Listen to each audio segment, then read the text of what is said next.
ते नर प्राण समान मम, ते नर प्राण समान मम, जिनके द्विज पद प्रेम। सगुण उपासक पर हित निरत नीति दृढ़ नेम, और ते नर प्राण समान मम, जिनके द्विज पद प्रेम। तुलसी से कहा गया, तुलसीदास जी से कहा कि तुम अपनी भाषा में लिख दो। रामचरितमानस में लिखा है। इसका अर्थ क्या हुआ? जो शक्ति की, ईश्वर की सगुण उपासना करते हैं, जो रीत नीत और प्रीत की बात करते हैं, और जो शक्ति का सगुण उपासक होगा, वो प्रभु श्री राम को ते नर प्राण समान मन, वो प्रत्येक भक्त प्रेमी नर प्राणों के समान प्रिय है, जो शक्ति की, ईश्वर की सगुण उपासना करता है। कहने वाले हम ही है, पालन पोषण करती है, उसको भी माँ कहते हैं। दुनिया, ये धरती ने, इस माटी ने हमें वंदनीय कर दिया। इस माटी ने, गंगा और नर्मदा ने हमें वंदनीय कर दिया, विश्व वंदनीय और विश्व गुरु बना दिया। बोले कैसे? बोले इस माटी ने बना दिया। इस माटी, हम माटी के रूप में, धरती के रूप में हम वो माँ कहते हैं। दुनिया के लिए माटी है, ये धरती है, हमारे लिए वो माँ है, शक्ति है।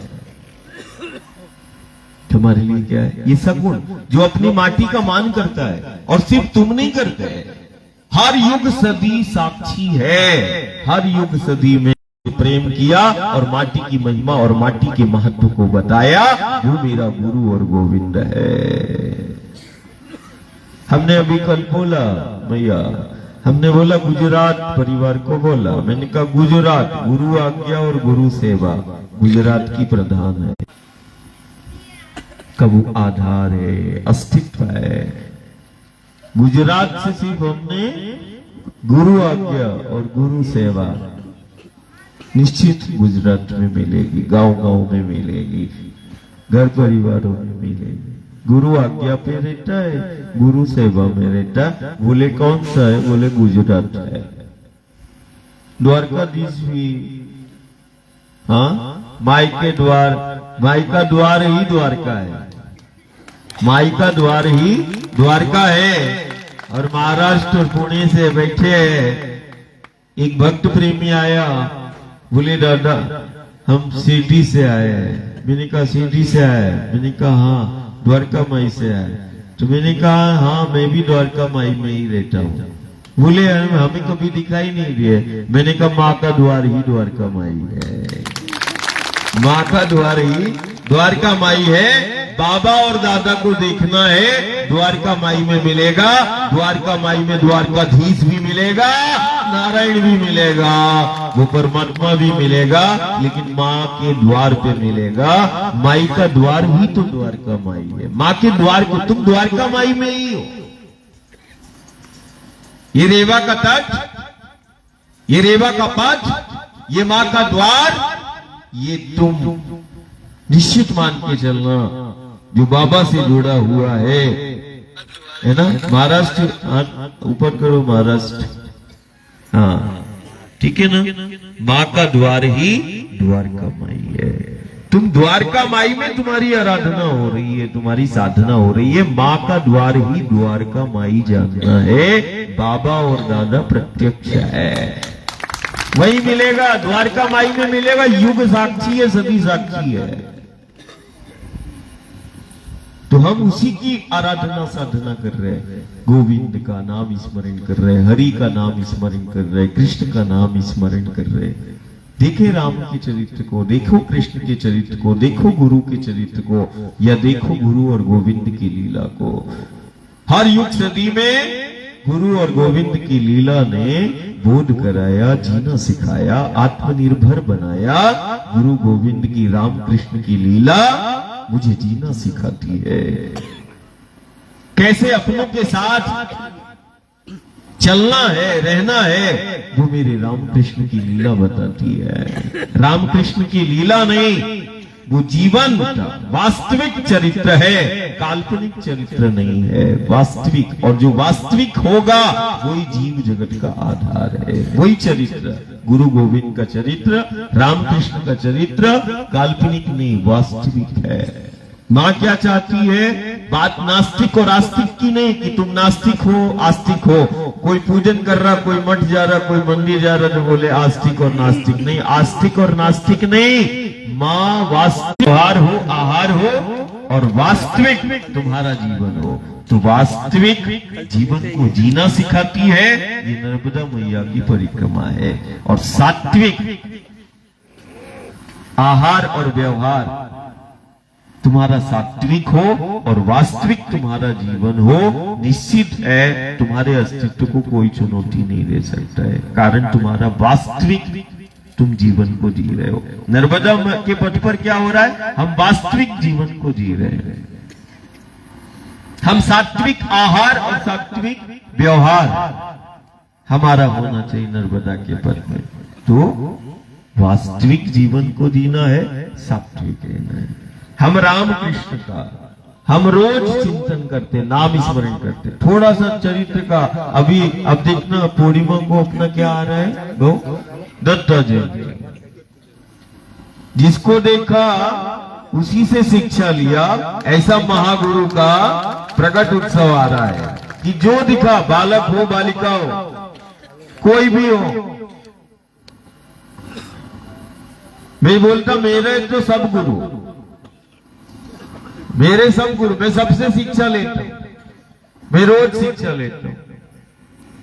सीखने मिल जाता है, जहां नजर डाली यदि तुम्हारा सीखने का है तो तुम सीख जाओगे। तो ऐसे गुरु सप्ताह अब प्रारंभ अपन हरिधाम से करेंगे, कारण पूर्णिमा भी कब है? 26 तारीख को है ना। तो अपन मैया का आज पूजन करें और आरती के साथ, हाँ पूरा परिक्रमा वासी वहां इंतजार कर रहे होंगे। हाँ हाँ हाँ, नर्मदा मैया की, हाँ बिल्कुल बिल्कुल, हाँ वहां भी अभी 100-200 होंगे। हाँ हाँ, सबसे बड़ी सेवा है, सुंदर।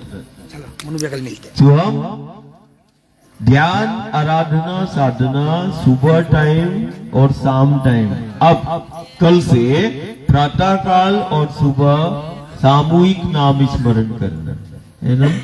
बैठना है, इसमें तुम्हारा शाम चला गया, ऐसा नहीं करना। सुबह और अपराजित काल है, सूर्य का उदय और सूर्य अस्त का जो समय होता है उसको अपराजित काल बोलते हैं। अपराजित काल की साधना है, सिर्फ नाम स्मरण सामूहिक करना है और उस आद्य शक्ति की आराधना साधना करेंगे। क्या है ना।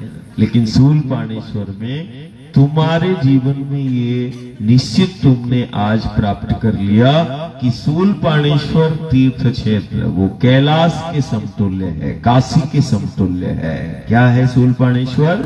कैलाश और काशी के समतुल्य है। जैसे कैलाश में शिव और शिवा का, मैंने बोला वो गांव नहीं, वो तो महादेव की गोद है, जिसको तुम्हें गोद मिली महादेव की। शूलपाणेश्वर के गांव नहीं मिले तुम्हें, तुम गांव में नहीं रहे, तुम उस परम पिता की गोद में 8 से 10 दिन रहे। जैसे ध्रुव को नारायण की गोद मिली, वैसे ही उस तुम्हारे जीवन में वो क्षण और पल आया जब तुम्हें प्रत्यक्ष महादेव की परम पिता की गोद मिली। गांव नहीं मिले, वो पर्वत ही शिव स्वरूप है, महादेव के स्वरूप है। हम महादेव की गोद में हमने आद्य शक्ति भगवती की आराधना की। अब तुम भी कह सकते हो कि जैसे ध्रुव को नारायण की गोद मिली, वैसे आज तुम कह सकते हो हमें भी उस महाकाल की महादेव की गोद मिली। वो गांव में, वो क्या है? गोद है, परम पिता का गोद है। महादेव की गोद में आद्य शक्ति भगवती की आराधना करके तुम झरवानी यहां तक पहुंचे हो।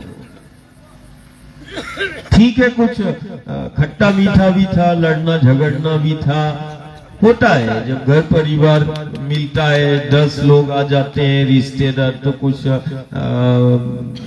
तुमने बोला, कुछ उसने बोला, थोड़ा होता है। लेकिन इसको हृदय में नहीं रखना है ना। हुआ उसको निकालना है ना, रखना नहीं, मन में नहीं रखना है। मन को यदि कुछ लगे तो वो गुरु की बात लग जाए, है ना, अपनों की बात नहीं लगना चाहिए, एक दूसरे की बात नहीं लगना है, गुरु और गोविंद की वाणी लग जाए तो जीवन सफल हो जाएगा। यदि लगना है तो दादा की बात लग जाए, मन में लग गई, बोले किसकी, बोले दादा की लग गई, अरे बात बन जाएगी। और यदि अब एक दूसरे की लगी ना तो फिर बिगड़ जाएगी, है ना। तो एक दूसरे की बात नहीं लगना, हाँ।